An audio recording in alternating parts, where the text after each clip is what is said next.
12s, stop everything. Lumen Field just erupted with breaking news. A superstar just got justice from the league. A rookie weapon is posting impossible numbers that lead the NFL.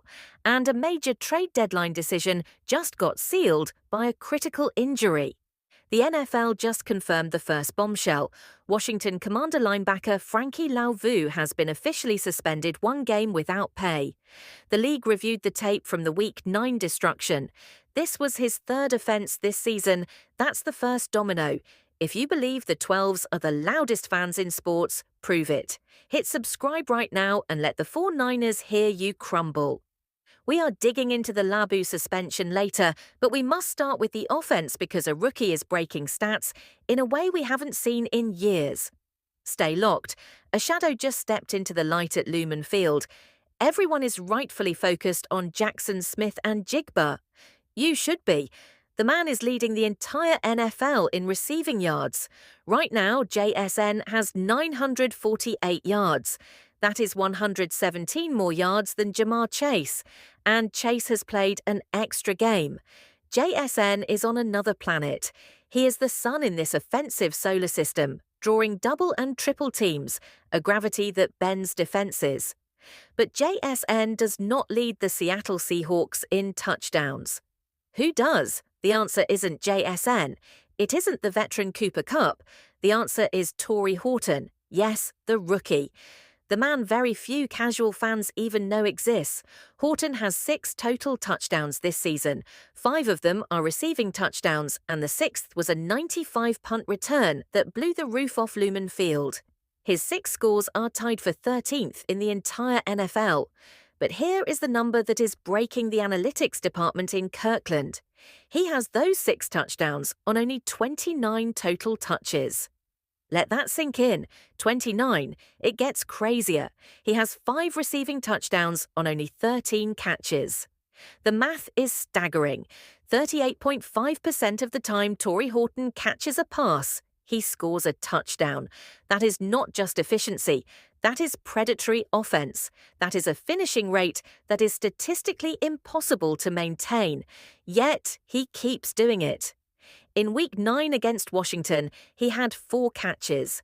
2 of them were touchdowns. The Commanders were so terrified of JSN, they left Horton in single coverage, and he scored Seattle's first 2 touchdowns. He is the definition of a breakout weapon.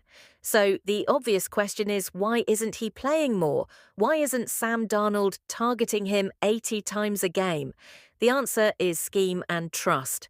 Offensive coordinator Clint Kubiak's system relies heavily onto wide receiver sets. And when veteran Cooper Kupp is healthy, Kupp gets the snaps.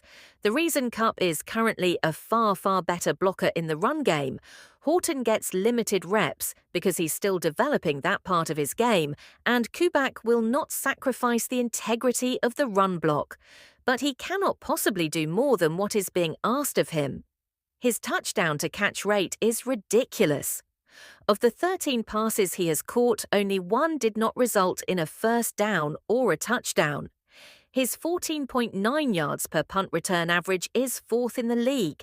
This is another classic John Schneider 5th-round steal. This is the legacy of finding Cam Chancellor.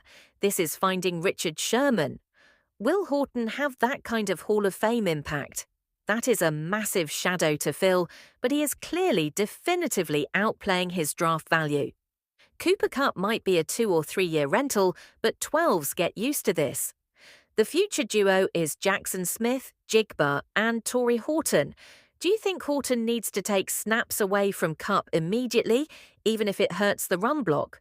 Drop your answer in the comments. If you love seeing Schneider find these late-round gems, smash the LE button.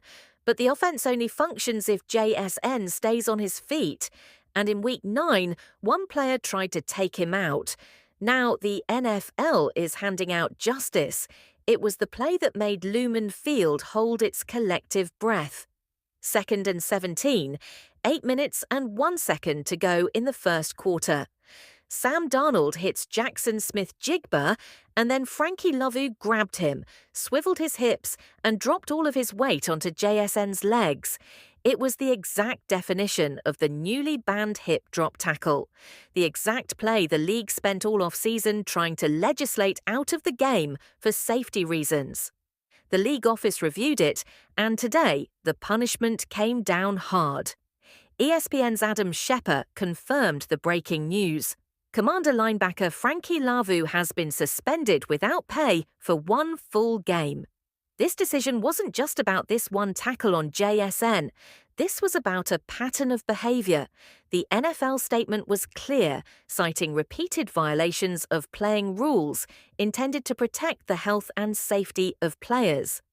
This was Labu's third hip drop tackle violation of this season alone. He was previously fined for one in Week 4. He was fined again for another in Week 8.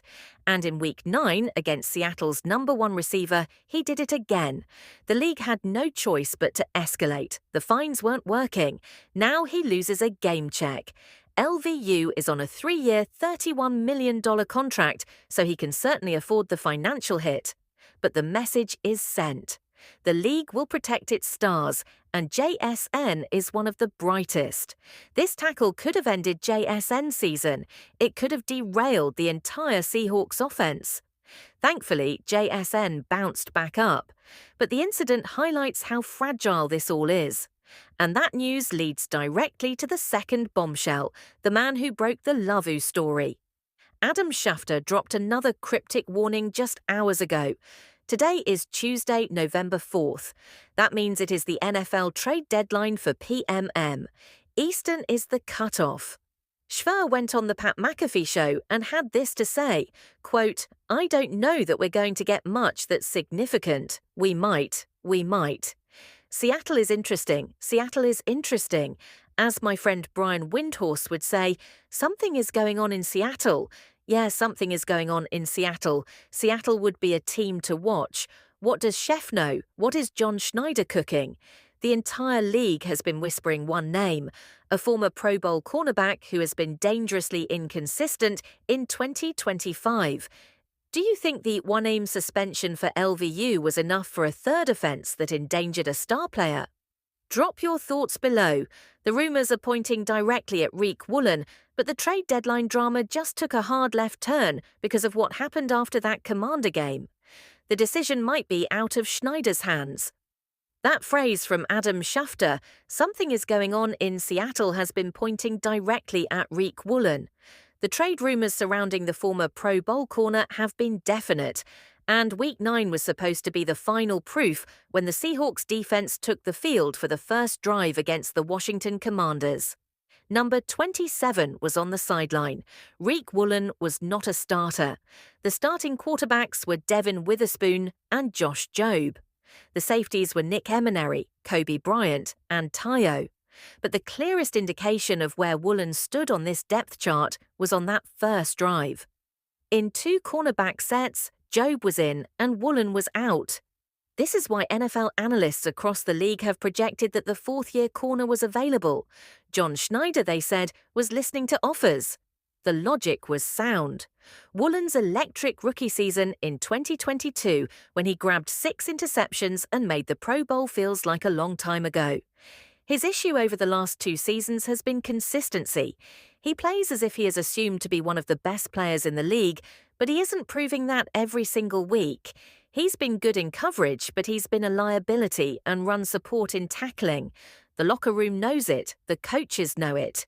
To make matters worse, the cornerback is halfway through the 2025 season with no contract beyond this year. He is a pending free agent.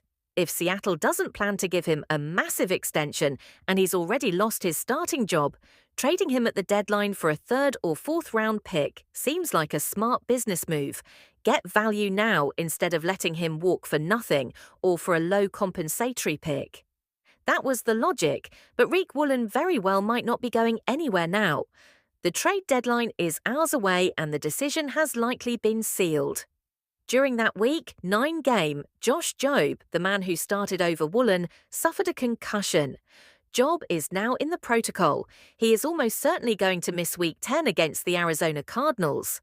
Suddenly, Riq Woolen is not expendable trade bait. He is a necessary starter. He is very much needed. John Schneider will not trade away his starting cornerback hours before he needs him. Woolen, to his credit, was quite good when he came in for Joe. He was aggressive in run support and had a nice pass breakup. He also had a characteristically silly taunting penalty, something he has to clean up. But the fact remains, the job injury just slammed the trade window shut. Woolen is staying. This is his final chance. He can use the second half of this season to earn himself a massive contract, either from Seattle or another team. Do you think this injury is a blessing in disguise, forcing Woolen to finally wake up and play for his career? Let me know. This changes the defense. This changes the trade deadline, and it sets up an epic conclusion. 3 stories, 1 seismic shift. The offense has a new dagger in Torrey Horton, who is scoring on 38% of his catches.